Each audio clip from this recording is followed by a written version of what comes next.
I met Lionel in junior high, but I really don't remember a time that he wasn't a part of my life. We quickly became the best of friends. Like most people who had the pleasure of meeting him, I was drawn to his huge smile and even bigger heart.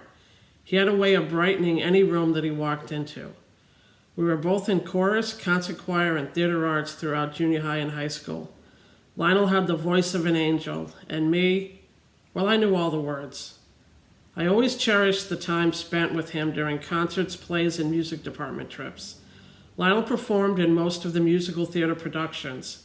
I worked on stage crew and as such had a great view of his performances from backstage. He was truly talented and lit up the stage with his smile. As kids, Lionel spent a lot of time at my house, whether just hanging out or attending one of my parents' summer barbecues. My parents loved Lionel and always enjoyed having him over. The same was true for everyone's parents. They all loved Lionel, and we all loved Lionel's mother, Ollie, whether we were hanging out at his house or going to Legal Seafood where she worked. Ollie had the same big smile as Lionel. They shared the same genuine soul.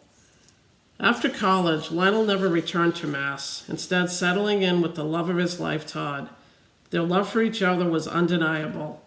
Lionel had always spoke fondly of Todd, so I was glad to finally meet him when Lionel did me the honor of singing at my wedding. Over the years, my husband and I have visited Chicago a couple of times, and Lionel continued to come east to visit family.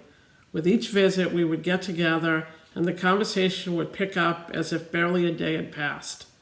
During his final visit to Mass this past August, we had a wonderful dinner full of great conversation and lots of laughs on the patio of an Irish pub in my hometown. Lionel sang along to the music that was playing, and we toasted our friendship with a Guinness. Well, maybe two. When I heard of Lionel's passing, I got out some old photo albums and started looking through them. There were many pictures of our high school music department trips. There was one in particular of Lionel and I asleep on the bus, me with my head resting on his shoulder. He was that friend that always brought me comfort and made me feel happy, content, and safe. He was a prince among men and made everyone he met feel like they were a true friend. Though distant by miles, social media allowed Lionel to remain connected and in many cases reconnect with his Newton classmates. His attendance at high school reunions afforded all of us the opportunity to catch up in person.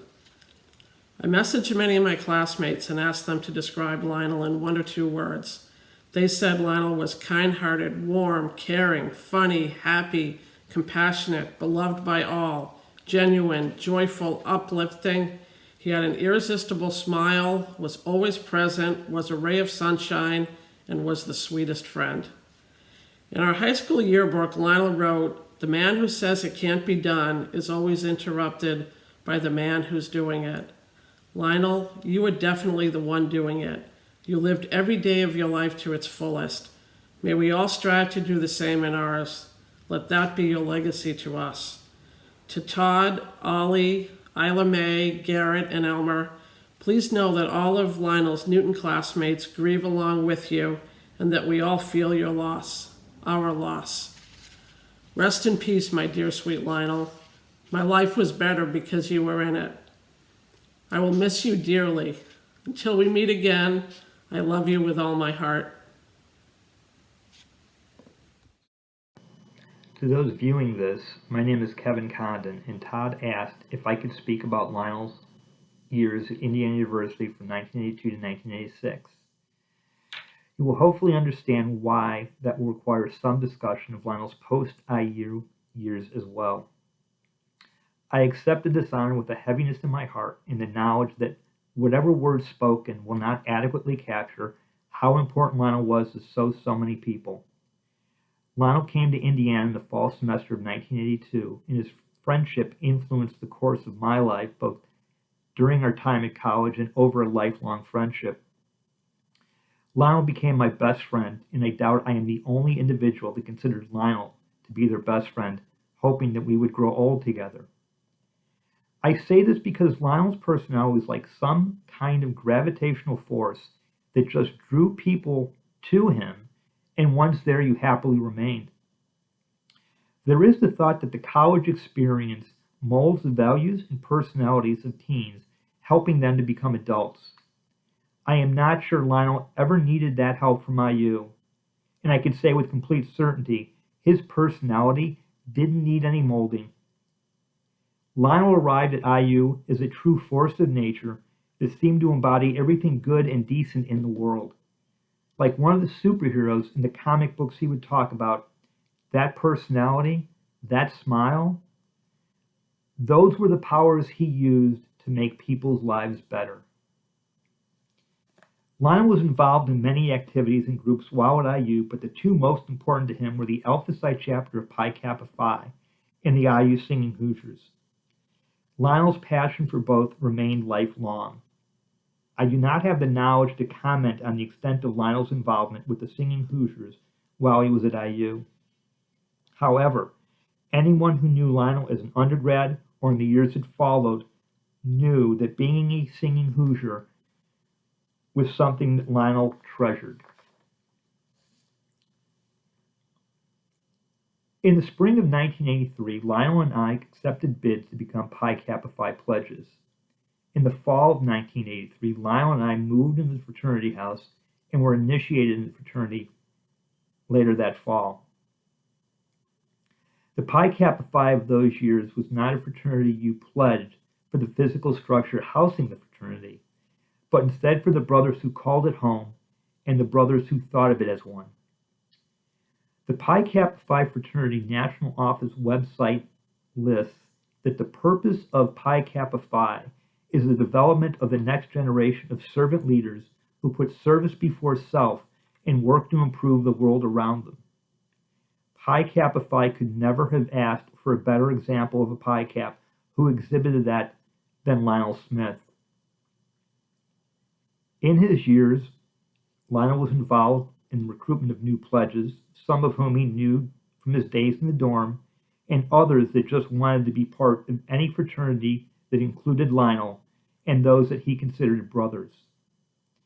Despite not living in the fraternity house during his junior and senior year, Lionel remained an integral part of the fraternity.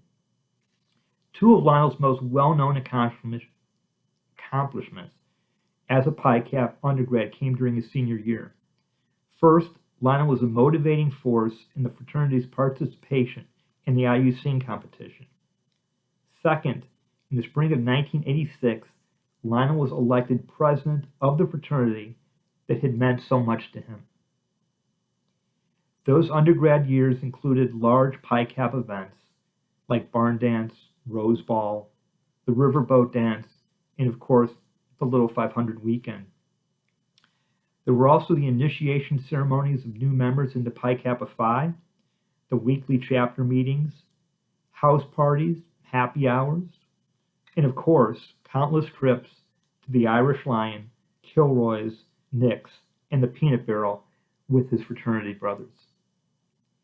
With Lionel's passing, his Pi Cap brothers from those years are now left with lots of memories and the reality that any future gathering will now include conversations beginning with "Remember when Lionel?" followed up with joy and sometimes tears.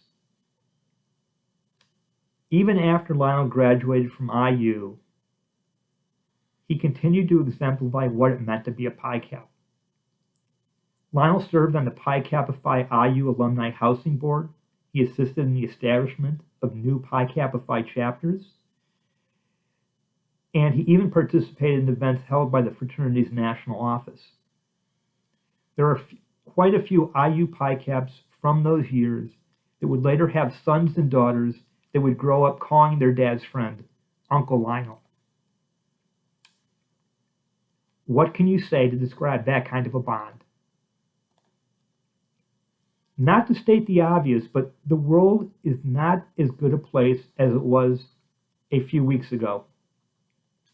Our world has lost one of the kindest, most compassionate, most faithful and selfless individuals that ever walked on its face. I grieve for Lionel's devoted husband, Todd, his loving parents, Ollie and Elmer, and all the other members of his family. Lionel's death is devastating, and the pain it has caused will linger very, very long. If there's any comfort to be found at this time, it is that I know one day I will be greeted again by Lionel, and I will see that smile, hear that laugh, talk about the good times. We will enjoy a few pints of Guinness together, and I will no longer have to miss my best friend anymore. I love you, brother, and I'll see you on the other side. Hello, my name is Israel Alisea. I was a friend of Lionel. First, I would like to give my condolences to Lionel's family, his mom and dad, Mr. and Mrs. Smith, his brothers and sisters, his extended family, and his husband, Todd Bowen. When I first met Lionel, I was a little shy. And being a little shy like that, he made it very comfortable for me to relax and open up. And by the end of the night, we were talking and laughing, and that's how our friendship began. He was always in a happy mood, always positive. That's what I remember about him, always in a good mood. And that's what attracted people towards him, because he was always in such a positive and happy mood. You always got a hug with Lionel when he walked in, and before he walked out, you would get a hug. And for me, he would always say, "I need a picture with my Izzy." That's one thing I will miss from him. But I know when I'm missing him, I could go to the photos of his social pages and find many pictures of us. And that's one thing that at least I could have. He loved his show tunes and his karaoke. And at the end of the night, we knew he was going to sing several songs that were staples of him. And if he didn't, we were surprised. We were like, he didn't sing this song or that song. That's another thing that we love about him. We knew the songs, and if he didn't sing them, we were like, what's up? He didn't sing them. He was willing to listen. He was a person who's willing to listen and never judged you. He gave you advice and willing to listen, and always positive. He was always positive. He gave his time to causes like his fraternity, his chorus, drag shows. His persona in drag was Miss Honeydew. He was awesome. He enjoyed, he had the moves down, and he had poise and passion in his performance. I enjoyed performing with him, especially during Christmas shows. One of his numbers was "Do You Hear What I Hear?" He sang that or performed that with passion and on point. And it was awesome performing with him and just seeing him through the years do drag numbers with him or drag shows. It was awesome because we did it with, it was always a benefit for something or another. And I'm very happy that I was able to be there with him. His love for his family and his husband Todd was incredible. He spoke about them with so much love and passion. And that's another thing that was awesome about Lionel. I'm blessed to be a friend of Lionel. I was cherish every moment we had together. And I was, I have the rest of my life to remember him and to have that in my heart, the times we spent together. And I'm happy to call him my friend. And I thank you for listening. And may God bless you. And hopefully you have him in your heart and your minds. And enjoy every minute you had with him. Thank you.